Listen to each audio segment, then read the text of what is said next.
Most of your daily stress does not come from events.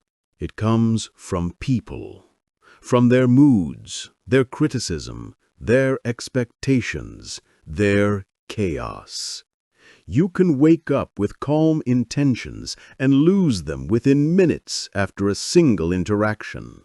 A careless comment, a passive-aggressive tone, a complaint that pulls your energy downward.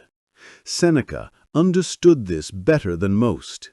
He lived among political schemes, betrayal, jealousy, and power games, yet he remained rooted in inner calm. And his guidance on dealing with negative people is more relevant now than ever. Because today, negativity doesn't just walk into the room.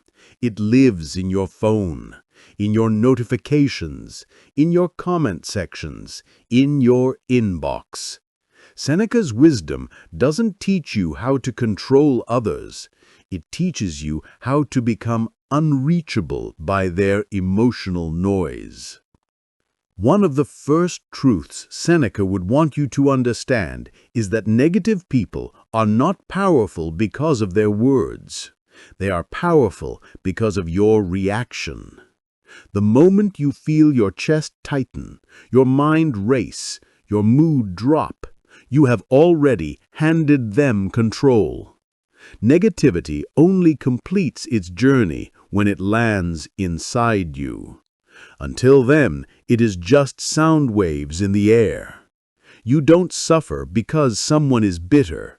You suffer because you internalize their bitterness and replay it inside your mind.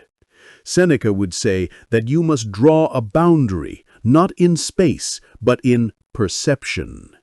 You cannot stop people from speaking, but you can stop their words from becoming your inner voice.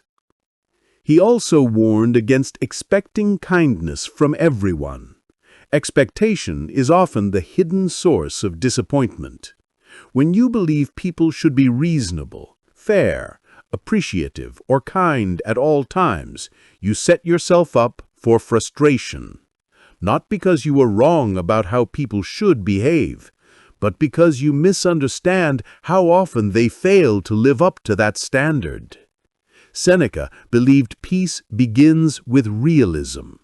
If you walk into the day expecting everyone to be calm, mature, and considerate, you will spend the entire day emotionally injured. If you walk into the day knowing that people will be impatient, selfish, insecure, and reactive, you stop being shocked by it. You stop personalizing it. You stop making it about your worth. Negative people are often ruled by impulses they don't understand. Their anger is rarely about you. Their criticism is often a confession of their own frustration. Their bitterness is usually an overflow of unresolved disappointment. Seneca taught that before reacting to someone's negativity, you should pause and ask what pain is speaking through them. This does not mean you excuse harmful behavior. It means you stop taking it personally. You stop letting it define your identity. When someone tries to drag you into their emotional storm, you are not required to enter it. Another of Seneca's central lessons is that you must not match the emotional temperature of others. If someone speaks with fire, you do not answer with fire. If someone speaks with poison, you do not drink it. When you mirror their negativity, you multiply it. You give it momentum. You turn one person's instability into a shared reality. But when you remain calm in the presence of chaos, you break the emotional chain. You become a wall instead of a sponge. A sponge absorbs everything. A wall lets it hit and fall. Seneca also warned against the slow erosion that comes from constant exposure to negative personalities. You may think you are unaffected, but moods are contagious. Attitudes seep into you quietly. Over time, you start thinking in the same patterns. You begin speaking in the same tone. You inherit fears that were never yours to begin with. This is why Seneca urged careful choice in company, not because he believed in isolation, but because he believed in psychological hygiene. Just as you protect your body from disease, you must protect your mind from emotional infection. He taught that sometimes the wisest move is distance, not confrontation. You do not owe access to your energy to everyone. Not every relationship deserves equal proximity. Not every conversation deserves a reply. Not every criticism deserves defense. Peace is often maintained by quiet withdrawal. This is not weakness, it is discipline. It is the ability to recognize that your nervous system is not a public utility. When you must interact with negative people, Seneca advised that you prepare the mind in advance. Do not enter conversations emotionally naked. Enter them armored with perspective.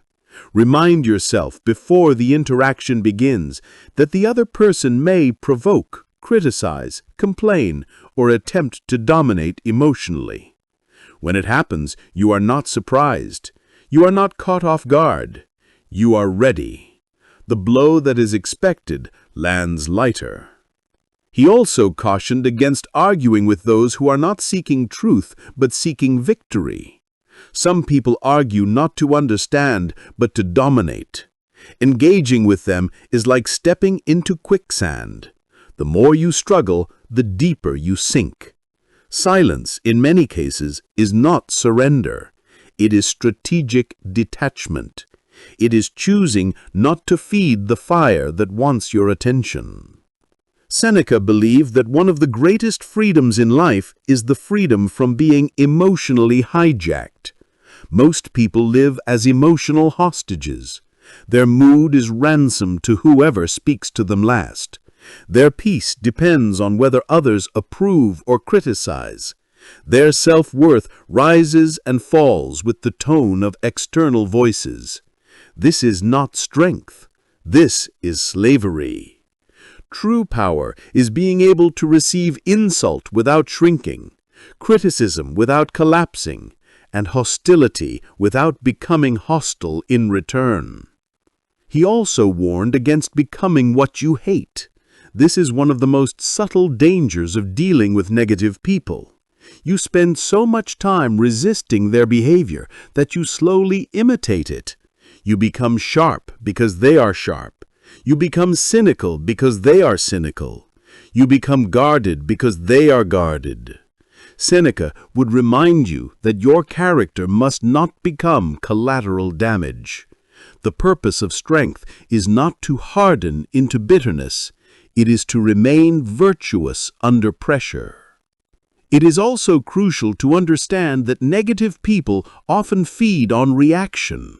Their power does not come from their words, but from your emotional response. When you starve them of reaction, their influence shrinks. This is not manipulation. This is boundary setting. You are not responsible for managing their emotions. You are responsible for yours. Seneca did not teach emotional suppression. He taught emotional mastery. Suppression means burying feelings until they explode later. Mastery means observing feelings as they arise and choosing which ones deserve expression. When irritation appears, you study it rather than act from it. When anger sparks, you pause before it becomes a fire. Between stimulus and response, there is a space. In that space lives your freedom. He also taught that people who lash out emotionally often live cramped internal lives. Their world is small, rigid, and fragile. They react violently to anything that threatens their limited sense of control. When you view them this way, not with superiority, but with understanding, their power over you weakens. You stop seeing them as enemies and start seeing them as unsettled minds acting from discomfort. Another lesson Seneca emphasized is that you must guard your speech when surrounded by negativity. The fastest way to become entangled in someone else's emotional chaos is through careless words. Heated responses rarely bring clarity. They escalate tension. They invite retaliation. Calm speech, measured silence, and deliberate pacing disarm far more effectively than confrontation ever could. You must also be careful not to rehearse negativity after the interaction ends. This is where most suffering actually occurs. Not in the moment itself, but in the replay. The mind loops what was said. It rewrites imaginary comebacks. It relives tone and insult over and over again. Seneca would urge you to break this cycle immediately. Once the interaction ends, it deserves no further space. Replaying it is self-inflicted injury. He also believed that bitterness toward others poisons the one who carries it far more than the one who caused it. Resentment is a heavy burden to drag through life. It does not punish the offender, it exhausts the offended. Letting go is not about excusing behavior. It is about refusing to carry the weight of it. There is also a quiet confidence that emerges when you consistently choose not to descend into negativity. People begin to sense that you cannot be easily provoked, that their tactics no longer work, that you operate from a higher internal stability. This does not mean they will always stop, but it does mean their reach into your inner world shortens. Seneca would also remind you that the ultimate goal is not to avoid all difficult people. That would be impossible.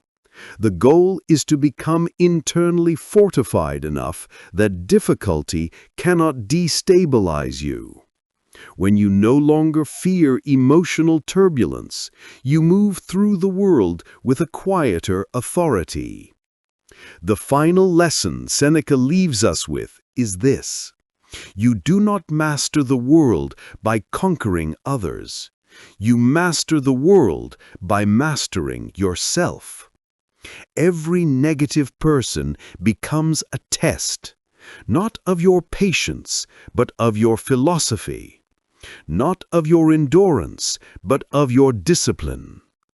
Each interaction asks the same silent question: will you react or will you choose?